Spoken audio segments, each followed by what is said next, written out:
while ago, I saw this think piece on Twitter written about a man who, over the course of 5 years, on the dating app Tinder, sent 2 million likes to 2 million different women, and over the course of 5 years, went on only one single date.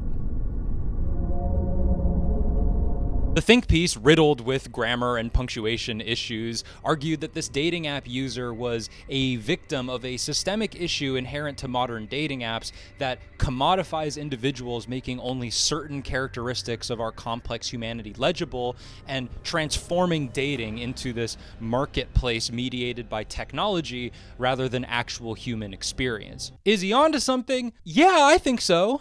But I think this writer's incel tendencies sort of betray his ability to make a strong and coherent argument. This guy, 2 million swipes, 1,300 conversations, one date, as a prime example, I don't really think so. Yes, capitalism has expanded beyond just a governing system of economics. It increasingly occupies more of our headspace and guides not only our perceptions, but our behavior as well. Yes, we are living in a digital culture where everyone is performing all the time, both on social media and dating apps. These numbers are abnormally, historically bad. They cannot just be written off as a symptom of dating app culture. I would sooner label this problem user error. It was really interesting to me seeing people try to make sense of just how this man could put up such historically bad numbers. Some pointed to his photos posing with dead fish, others criticized his outfits, and some just resorted to being very mean. But most interesting to me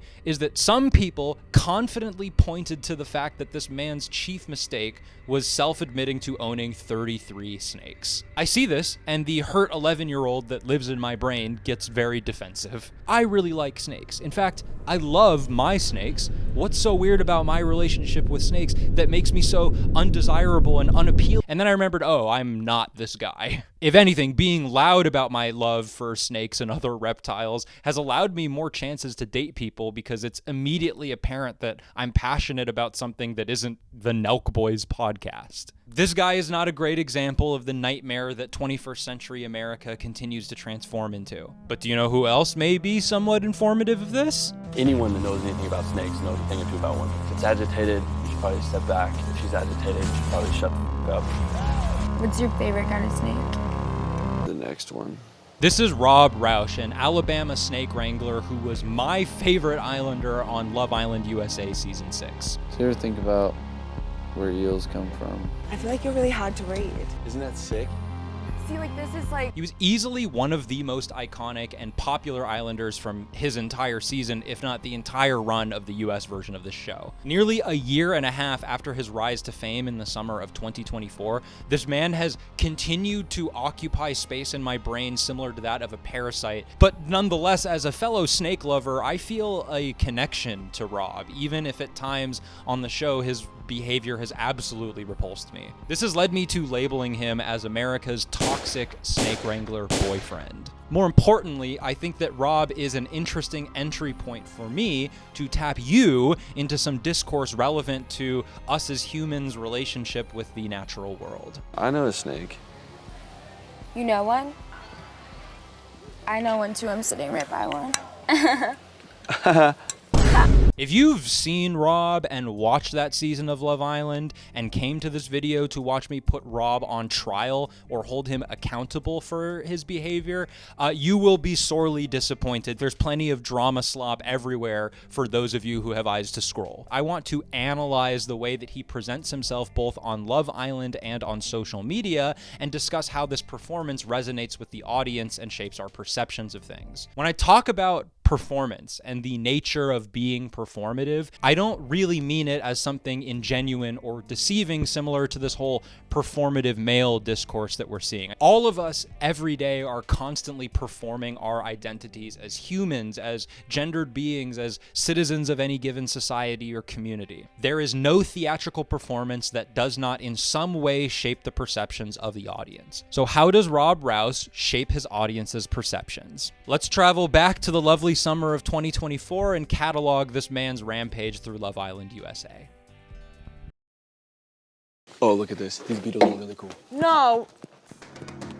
I hate bugs. Intimidating to me, like you're friends with a bug. friends with all the animals. For those unacquainted, Love Island is a reality dating show that originated in the UK, whose premise involves throwing a bunch of hot people into an idyllic villa for 2 months without access to the outside world. These hot people are tasked with simply coupling up and are meant to leave the villa in a new romantic relationship. If you get in a couple and stay in a couple, you stay on the show. If you stay single for too long, you get eliminated. The show concludes with a celebration of the top 3 most popular couples and awards a $100,000 prize to the winning couple. Love Island USA Season 6 broke records. The cast was extremely diverse and exceedingly charismatic. You don't have a clown nose on your nose, bro. I don't think anybody in here thinks you have a You have your nose. There was a lot of petty, toxic drama. I'm not here for your feelings. I'm not here for yours, and you're sitting up there talking about you're crying over. Which was meaningfully counterbalanced by relationships that you genuinely wanted to root for. One of the things I appreciate most about Love Island over other reality shows is that it's not gamified. The draw from watching the show isn't watching the Islanders compete for prizes or do obstacle courses. The draw comes entirely from the emotional stakes and drama and the Islanders' ability to successfully date each other. Oh yeah, people are arguing, but I want to get to know you more. It's entertaining to watch a group of people try and fail to fall in love with each other. Do you remember Rob Island, Dr. Eyeroll? Like him or not, this made Rob one of the most watchable Islanders on the entire season. The elevator pitch for Rob is as follows. Careful, ladies. There's a snake in my pants. I catch snakes for a living. I'm looking for a girl down for adventure and wants to have sex with me at least half as many times in a day as I do. He's like a southern, respectful man. I like it. You just like wake the fuck up. Who says Ed Sheeran's overrated? Everybody. He's so basic, you know? I'm a toxic gaslighter. Well, you never said to me directly, like, I'm more interested into her. Yeah, I did. I said that first chat. Pipe fish. But I'm hot enough that it doesn't matter. That's it. In my experience, at least, what turns them on the most is what they're hearing. You miss me? No. What the fuck, y'all? Dude, I love you so much. I'm so calm and chill. Enlighten me. D&D. He's a dick on dinner. Oh. This man is a red flag. He's terrible. I hate him. I can't stop looking at him. I love him so much. Like, it's like just weird. Rob is remembered best for being an exceptionally hot man with a unique demeanor and personality, as well as participating in a fair few moments of explosive drama that made basically every Love Island clip channel and TikTok account's highlight reel. As far as finding love, this man was all over the place. From the start of the show, the producers seemed to put a lot of faith into Rob and Leah's relationship. I think snakes are really misunderstood. Your man doesn't like animals. I think you need to leave him. Their relationship would be short-lived, breaking down in hostility and miscommunication, which led to Rob entertaining basically any woman he found attractive until settling for no one. 6 times the charm. Rob's breakup with Leah is also where you start to see public opinion shifting towards labeling Rob not just as a weird little guy, but as an outright villain and avoidant gaslighter. If I ever get to a point with her that I'm like, okay, like, I'm thinking about picking her over you. That's so I won't. mean, Rob. What?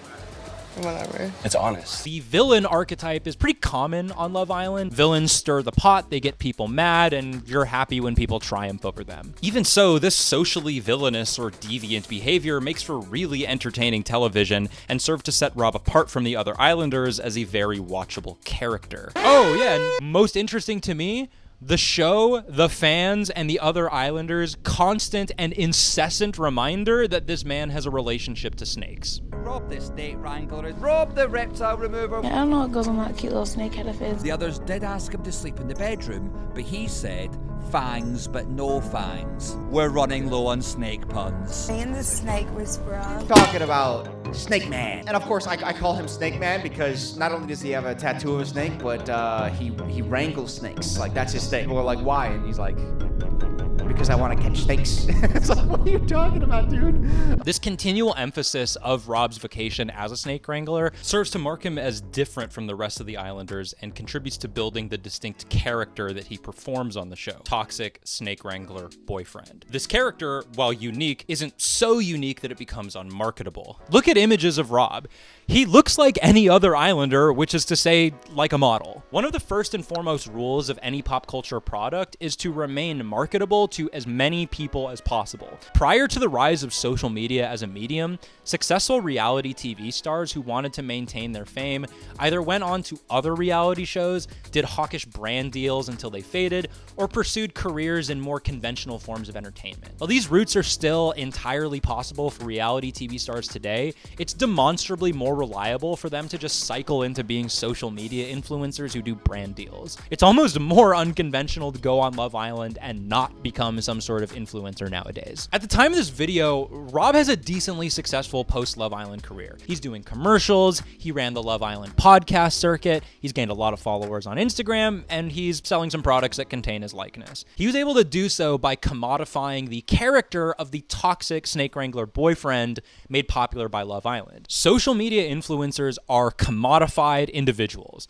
They are people with monetary value tied to their performance of personhood. You can see this in Rob's many ad appearances after the show. He's wearing his iconic overalls and making references to snakes while nebulously flirting with you through the camera. He doesn't get fully transformed into a soulless product drone. He's allowed to keep just enough of his personality and distinctness in order to appear as the Rob that you recognize. Robbing him, no pun intended, of his personality would make him less marketable. Rob's post-Love Island popularity is sustained by his ability to perform a marketable character of himself, enacting his influencer identities via posts on social media. On Love Island, Rob's character was understood as a toxic boyfriend, but his social media presence does a lot more to undergird the sexy snake wrangler aspect to his influencer persona. Thus, we should take a look and let me talk to you about snakes for a little bit. Oh, look how fat. This is a gravid female. Oh! All Rob wants to do with his life is just catch snakes. He doesn't want to do anything else, guys. No, I'll say yes, probably. If you'll give me money, I'll probably do it. This is the best part. Rob has had a fairly deep public social media presence since long before he went on Love Island. Pretend to rob a bank and drop all of the money in public. Oh.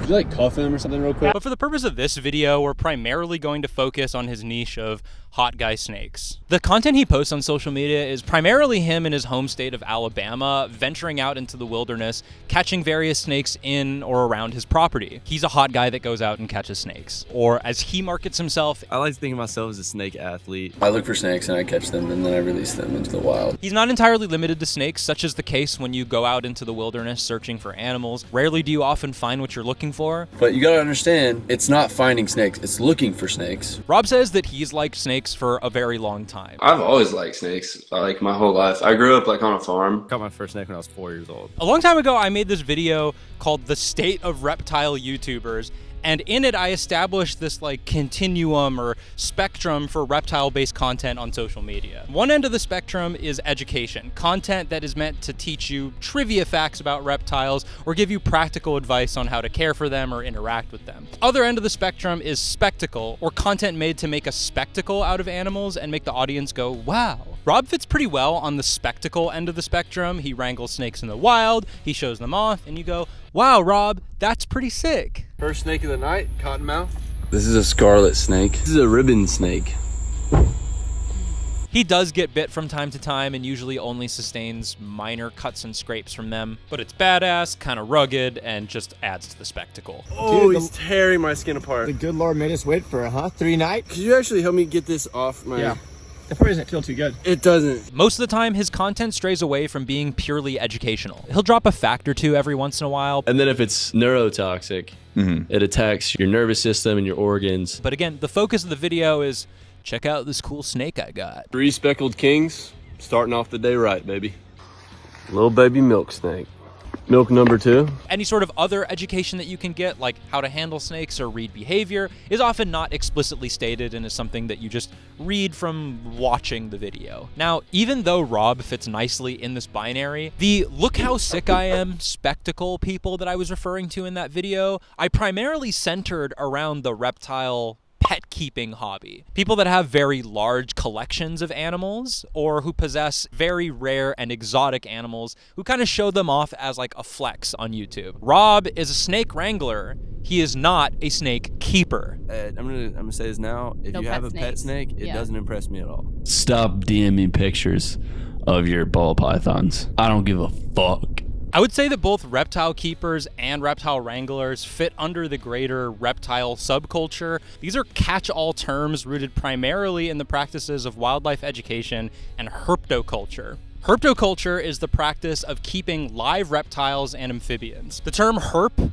refers to a reptile or an amphibian. The practice of herping refers to catching these animals in the wild. Rob calls his practice snake wrangling rather than herping, which to me demonstrates a pretty substantial distance from any sort of greater reptile community. Herptoculturists have a pretty significant presence online, with discussions occurring in independent forums, as well as primarily on Facebook for some reason. You can also find herptoculturists in the wild at exotic pet shops and reptile shows. Herptoculturists are extremely visible online, partially because I think it's easier to make content with an animal that's literally captive inside of your home. I would argue that this way of engaging with reptiles is more commodified than wildlife education, since the animals that herptoculturists engage with are literally purchasable commodities that sit on a shelf inside the home. Wildlife educators are more ill-defined than herptoculturists to me, but I'll define them as a large variety of individuals that educate audiences about herpetological wildlife, or who make encounters with wildlife more visible. These are people that work in zoos,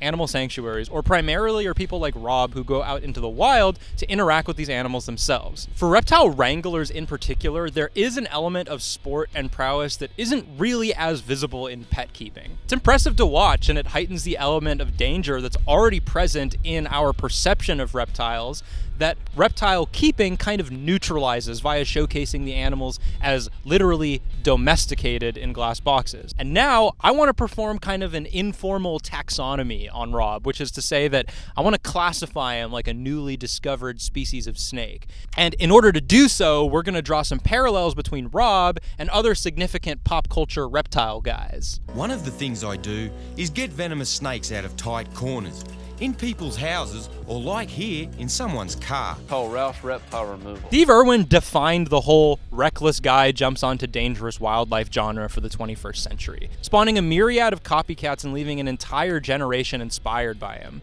Steve did a lot to bolster the reputation of a lot of misunderstood or otherwise rejected animals, especially reptiles.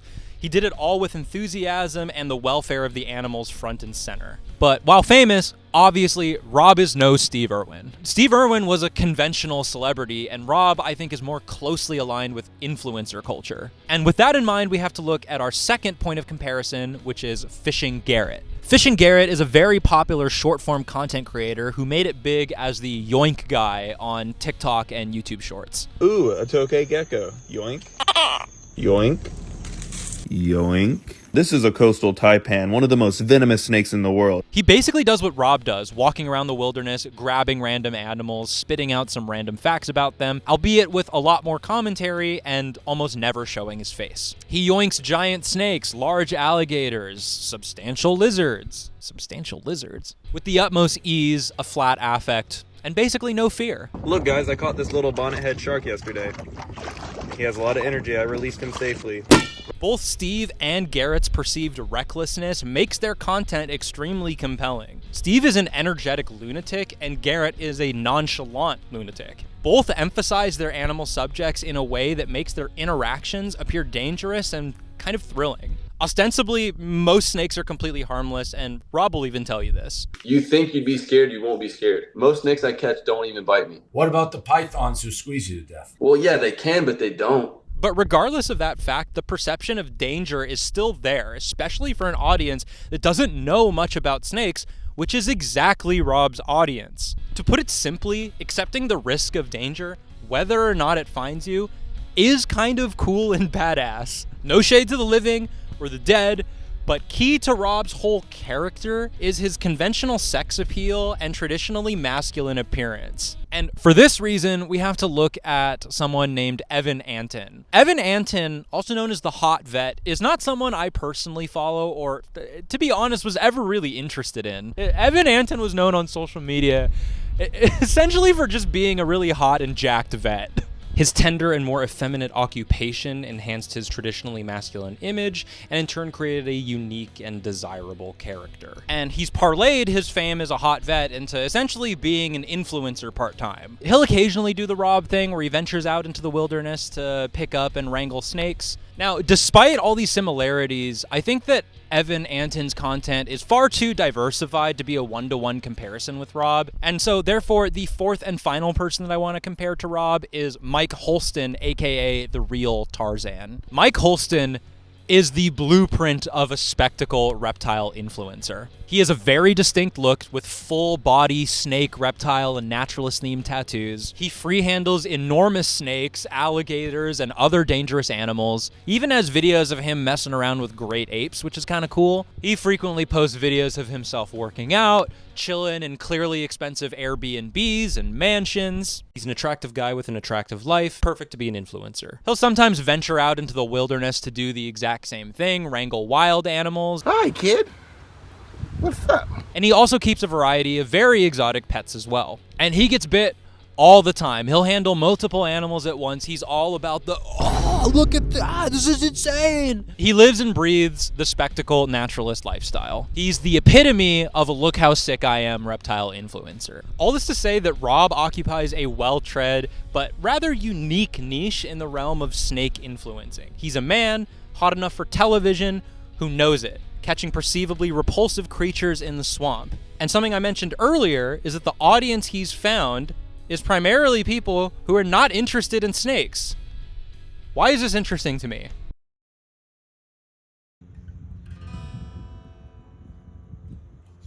I was 12 years old when I caught my first snake. It was this huge gopher snake that was nearly as long as I was tall. It was pretty difficult to catch. It came at minor personal injury, but honestly, it made me feel all the more like a badass. For the grand majority of my life, I've grown up associating wilderness as being a place for the masculine. I watched shows like Survivor Man and Man vs. Wild growing up, and I remember feeling sad for the local Girl Scouts when they told me that they were not going on the same rigorous backpacking and camping trips that I went on with my friends in my Boy Scout troop. Our boy, Rob, frequently is likened to a cowboy, due in part because he literally is one.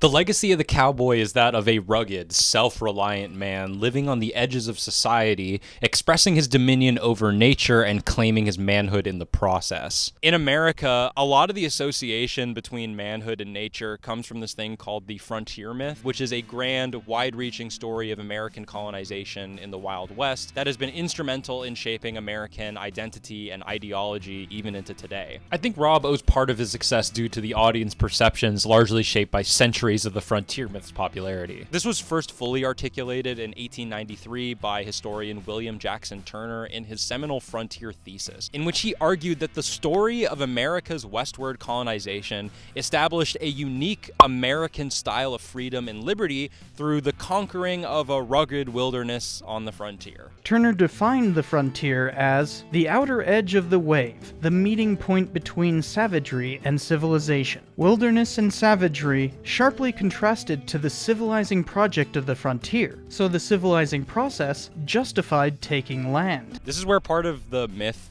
falsehood part comes into play. There were millions of indigenous people who were already living there, but they were synonymized with nature and thus deemed too uncivilized to have any legitimate claim to the land. To the colonists who believed that violent colonialism was their destiny, the indigenous people represented just as unpredictable and savage of a threat as the bears, wild hogs, and snakes that impeded their travels throughout the frontier to begin with. Therefore, it was an easy leap to justify their slaughter and subsequent genocide because you're not killing your fellow man, you're killing savages who stand in the way of the spread of freedom and democracy. They were framed as less than human, animalistic, and the subsequent genocide that ensued is a moral and material debt that to this day is still unpaid. Part of what justified this framing was Western colonists' conception of wilderness. Many colonists held a worldview that drew a distinction between humanity and wilderness. Humans were not a part of the wilderness, they were stewards or tamers of it. You can trace a lot of this back to the early English Puritans who were skeptical of wilderness and viewed it kind of as a place of sin. A lot of this comes from the book of Genesis and the creation myth, where Adam was created by God and was made steward of all the animals until Eve was tempted by by the serpent. God curses Adam with a life of hard labor and curses Eve with subordination to her husband. They are then thrust out of the garden and into nature, where their God-given dominion over wilderness is gone,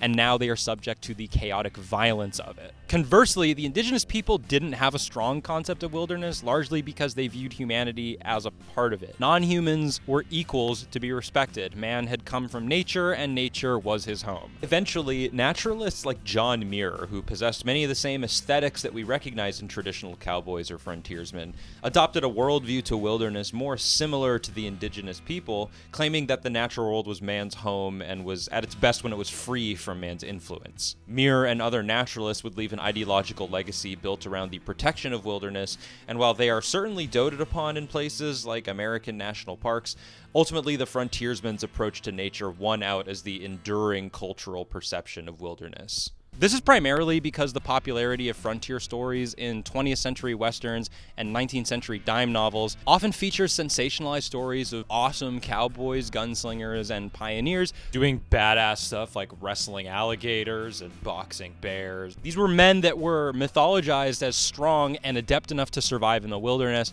but only because they had a wild quality about them. Many stories of the frontier often involved an innocent, typically a woman, being attacked by indigenous people, with the frontier hero needing to save her through a demonstration of violence. You can see how these tales take gender roles that were set by the Bible and just reproduce them in a style more palatable to the audience at the time. Successful frontiersmen and anyone associated with them were all held to this intense aspirational standard that they were completely immortalized into American pop culture long after the frontier itself closed. Men wanted to be frontiersmen, and many women wanted their men to be frontiersmen. When these stories were continually consumed and reproduced, so too was the idea that wilderness was man's place to tame and man's place to save his otherwise helpless woman. Alright, so when Rob catches snakes in the swamp in his overalls and posts it on TikTok, I think it's critical that we ask the question, is he doing genocide? Yes, we must cancel Rob, the imperialist baby killer. Okay, obviously no, but I do think that there is an unconscious attachment to the values and ideologies associated with the frontier myth that I think is tied to Rob's performance as this kind of southern toxic snake wrangler boyfriend. I think that the desire found behind this performance invites us to reconsider the strong divide between human and nature that has been ingrained into our collective psyches via years of popularity of the frontier myth. In The Serpent, primitive man found an animal that exerted a greater influence over him than any other living thing. By its bite, it could inflict a sudden and mysterious death. Without organs of locomotion, it could glide with incredible speed over rocks or through dense jungles. It could hold so much of its body erect in the air that it became a phallic emblem. Each year it would cast off its old vesture and came forth in the new and resplendent raiment of youth. It was believed that it never died a natural death. Such a creature was sure to be deified wherever tribes of men lived over the earth. I just really love snakes, dude. Ultimately, it's Rob's authentic relationship with nature and snakes that I admire most about him, and it's also what I find to be the most significant and impactful thing about his content. In Rob's snake wrangling videos, the way he frames the snakes becomes an avatar for his particular performance of masculinity as someone who is incredibly dangerous, but ultimately incredibly appealing, not dissimilar to how he was talked about in Love Island discourse. Snakes are used as a tool to make him more desirable. He doesn't preach a message about environmental sustainability. He literally just says, check out this cool snake, and admires it for its inherent beauty. I know I've beat this observation to death at this point, but on Love Island, the constant invocation of Rob's position as a snake wrangler is meant to set him apart from the other islanders. Other than the obvious, this is because a lot of people today just don't have a strong relationship with nature or their local ecosystems. Furthermore, Rob frames his interaction with snakes not as a hobby the way that herptoculturists do, but as a higher calling. It's not an obsession. Catching snakes for me is really more of a lifestyle. Someone's got to do it, and I think it's me. Herptoculturists, such as myself, often refer to their relationship with their animals as a hobby or the hobby. I do think it would be wrong for someone like Steve Irwin to refer to his relationship with animals as a hobby. So naturally, Rob doesn't either. Like the frontiersmen of old, Rob is seeking something much more meaningful than a hobby. His interactions with nature are as authentic and unpredictable as they get, and while pet keeping does give my life a significant amount of purpose, braving the wilderness is not textured with the same artifice or commodification that the act of pet keeping is. Rob feels his connection to snakes is more authentic than that of the pet keeper. If you have a pet snake, it doesn't impress me at all. I'm gonna be completely honest with you. Videos like Rob's articulate a certain authenticity of encounter with nature in a world full of artifice and rapidly receding wilderness. As the 21st century progresses and man-made climate change continues to ravage the world, authentic animal encounters become increasingly less frequent and digitally mediated animal interactions proliferate. In response to habitat destruction via industrialization and urbanization removing animals from our daily lives, art critic John Berger writes, "Zoos, realistic animal toys, and the widespread commercial diffusion of animal imagery all began as animals started to be withdrawn from daily life." Think about how American colonists nearly drove the bison to extinction and then subsequently turned it into an icon of American power as it was disappearing. Artifice and image proliferated, organism disappeared. Naturally, you can extend this argument to digital animals on social media, both animals in captivity and in the wild. We have less daily encounters with animals on their terms and more contact with them on our terms. Rob is a person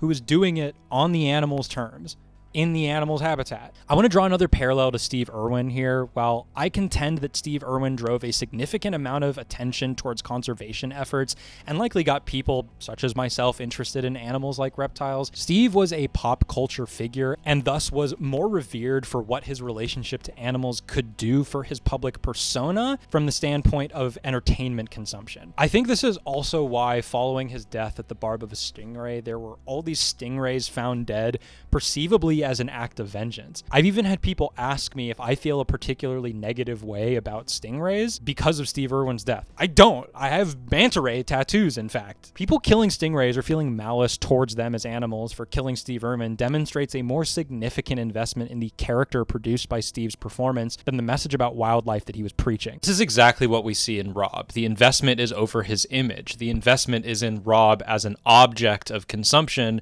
rather than the subject, which is his snakes. Take this video of Rob and YouTuber Tara Yummy catching snakes in the swamp as an example. It's a perfect wedding of Rob's Love Island persona and his social media persona. Except this time, instead of being the out-of-place nature guy among a bunch of basic influencers, the script is flipped. Now it's Tara, the otherwise standard LA influencer type, who finds herself out of place in Rob's Alabama turf. I just want to say, this is so far out of my comfort zone. This video is a very funny artifact, not only because it's a charming pairing of a city girl and country boy, but also because watching this video feels kind of like watching two people going out on a date. Choke up on it a little bit. What do you mean? Like I go higher up. Who are also performing critical aspects of the frontier myth. Wow, my God, my knight in shining armor. Were you like, damn, he was right, he's gonna take care of me.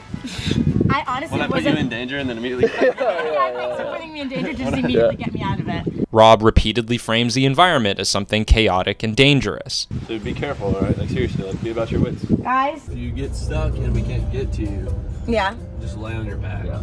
Lay backwards. Are you joking? No, because you'll die if you don't. Rob demonstrates mastery over this dangerous wilderness by catching the snakes and navigating him and Tara through the swamp. This is what we resorted to. I'll get in. It's well over your guys' head, so I can't imagine. Yeah, no, you drown. I drown. Tara is made helpless and needs saving. Why did you tell me to do that? If you was it, Rob! Rob is stern about protecting her and constantly reiterates to Tara and the camera that his role is to protect her. He's bleeding. We told you. I had one question. What's gonna happen? Oh my God, Tara, we're not doing this. You're safe. I'm gonna take care of you. You are fine. Okay.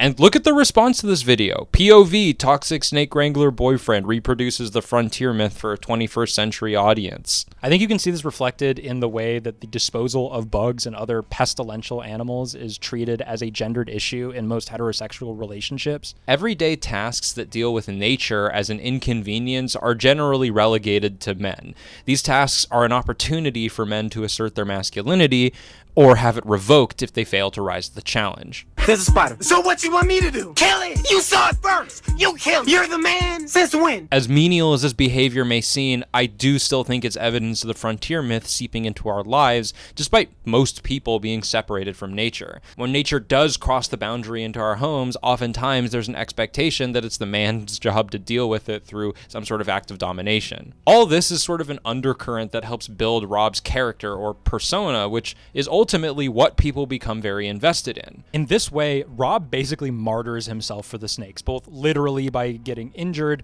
but also through his online fame, leading to his image, personality, and mannerisms being commodified to preserve this higher order calling for an authentic relationship with nature. I'm not really a city guy. Being alone in the wilderness is like some of the best therapy I can have. It's when my mind is the most clear. So maybe you should go on Survivor. So while I am happy for Rob's success and ultimately happy that snakes are getting positive PR to an audience that likely saw them as loathsome or indifferent creatures, I am skeptical of Rob's ability to cultivate any sort of attitude change towards the preservation of animals in nature. Part of this too is his lack of a clear ideological statement, like trying to turn people into snakeheads or whatever. Conversely though, we can look at someone like a Python Cowboy, that's right, 11th hour reptile influencer, who for all intents and purposes better exemplifies the snake wrangler meets frontiersman aesthetic that Rob channels, just minus all of the sexual desirability. Python Cowboy's thing is protecting the Florida Everglades from further ecological damage by eradicating invasive species like reticulated pythons and iguanas, all with this country-ass charm. Python Cowboy is interesting because he channels those same aesthetics that were very much connected to the domination and bulldozing of nature. Don't get me wrong, like that's present in his content too. He literally gleefully films himself shooting iguanas in the head while his dog shakes them to death like a chew toy. But all of this violence is rhetorically justified under the frame of direct conservation efforts. But from how I see it, the biggest effect on our state is the burrows they dig, affecting our infrastructure and how they take over areas, competing with our native species, especially our ground burrowing owls. Any more analysis on this guy and I'd have to make an entirely separate video, but I don't think Rob would be as well received if he was doing this type of thing. It's a good cause, yeah, but it's also really grotesque, you know, and would not channel sexual desire in his image the way that he so clearly wants. The violence of nature is experienced only temporarily and purely for the camera. Any permanent exposure or need to fight for your life would just be too gruff and violent to be palatable to a modern audience who just wants a hot guy doing hot guy stuff in nature. I would argue that most people have a very confusing relationship with the level of tolerance they have for violence enacted upon animals. I think the very concept of factory farming is revealing of this. The process of factory farming completely invisibilizes the violence that animals endure. Meat shows up neatly packaged at the grocery store or right at our plates, bearing no resemblance to the animal that it came from. On the rare chance that you do catch a video of what it's like to be inside a factory farm, you are beholden to horrors beyond your comprehension. It's nightmarish, grotesque, and bears no resemblance to something like hunting or fishing. Hunting or fishing are localized acts of violence that seem more grotesque, honestly, to the average person because of how conceivable it is. Anyone who's ever accidentally hit an animal while driving or seen roadkill knows this. Probably felt more remorse for a nameless cat that's been splattered all over the freeway than for the chicken breast that routinely shows up in your protein bowl. We're fine, I guess, presiding over nature as dominators, but when confronted with the extent to which we have dominated, our brains just kind of malfunction and go, that's awful, and move on. Or you don't move on and you become vegan and you listen to Earth Crisis, and then all of a sudden you're chaining yourself to a logging machine and joining the Animal Liberation Front. Rob enacts no real violence on the animals he interacts with, but necessarily exerts dominance over them in order to show them off to his audience and enhance his image. This dominance is a necessity because wild snakes just don't tolerate being handled or hung out with the same way that pet snakes do. Most animals kept in captivity are too problematic to interact with in their natural habitats because they've been conditioned to be flighty or defensive around humans for good reason. They think we're predators. Goddamn! I'm leaking everywhere right now. I hope she didn't get an artery. As animals continue to disappear from the wild, they reappear in our homes as pets. Rob preserves the inherent value of nature by meeting animals largely on their terms in their natural environments. Herpetoculturist content creators arguably do the opposite, showcasing the value of nature through interactions mediated entirely by the keeper inside of the home. I have pets, okay? I keep snakes, lizards, and a small variety of arthropods. I keep these animals because I love interacting with them. I love herping. I love catching snakes and lizards. I can't have a relationship with outdoor animals the way that I can with my pets. My snake Apollo has been with me for nearly 15 years.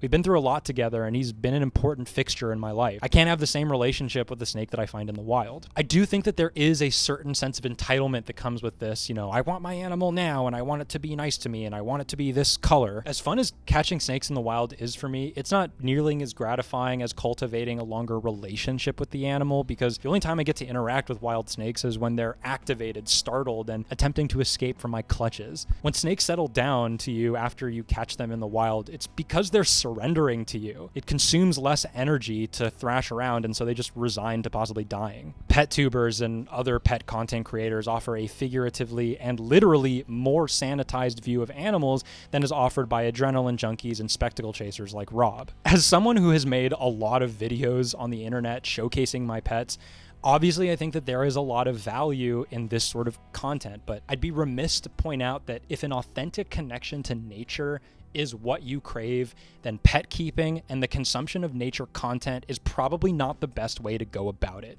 You have to touch grass. Snakes can live long and healthy lives in captivity with very few amenities. Apollo will probably live to be 20 or 25 if I continue to take care of him well. A healthy snake living in a plastic rack is going to exhibit a far narrower range of behaviors than a snake living in a large bioactive terrarium that mimics its natural habitat, and even less than a wild snake who's just living out in his home. Point is, the animals are leaving us. Okay, every year I revel more in the innocuous interaction I have with the odd clumsy beetle that crashes into me, because I know that the chances that I will encounter it again gets lower and lower every year that I'm here. As snakes and other fascinating animals continue to disappear from our neighborhoods, encounters with them become increasingly digitally mediated. Both pet tubers and wildlife guys like Rob perpetuate this. While wildlife awareness can certainly breed a fondness for wildlife that could develop into live interactions in your local ecosystem, I believe that most of the time the consumption of internet animal content ultimately breeds a form of passivity towards the destruction of the natural world that forecloses opportunities to get out and appreciate nature on its own terms. Why would I brave the wilderness if I can just look at cute videos of animals on my phone or on my computer? Rob uses the danger associated with his interest in snakes, as well as time in the wilderness, as well as his desirability, to commodify his own image as a means of preserving his own authentic connection with nature. This connection is then sold to his viewers as content, allowing them to passively consume a version of what it's like to have an authentic connection with nature the same way that he does. While this may sound kind of bleak, I actually think it's a really positive thing that Rob exists as this whole hot guy snake catcher, because in my estimation, it presents a new pathway to developing a real enthusiasm for animals that, let's face it, have been long overdue a broader sense of enthusiasm. Not to mention the fact that Rob is actually dealing with real snakes in a real environment.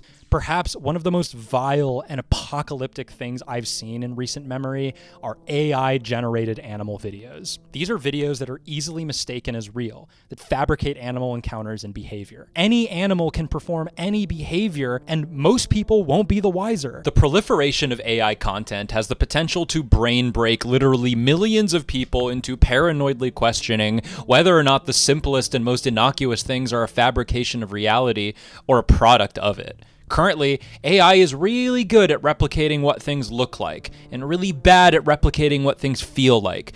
But if this shit just doesn't stop anytime soon, it's going to be absolutely perfect at mimicking what things look like, and it literally won't matter that things don't feel the same, because the artifice will completely replace the real for some people because of how much content can be churned out using the AI. If most people interact with animals via internet content, then why the fuck is there any necessity whatsoever to protect real animals? After all, with AI, I can simulate a video that meets every single single entertainment demand for what I want out of an animal encounter, all without needing to scrape myself up by going out into nature or in the swamp and risking injury. AI, as undetectable artifice when it comes to something as real as nature, will pacify us into submission and will make us content with a total separation of the human from nature, fulfilling this Puritan frontiersy goal of a permanent separation between man and wilderness. Pet tubers, zookeepers, online naturalists, all of these people can make a living off of showcasing and teaching you about wild animals over the internet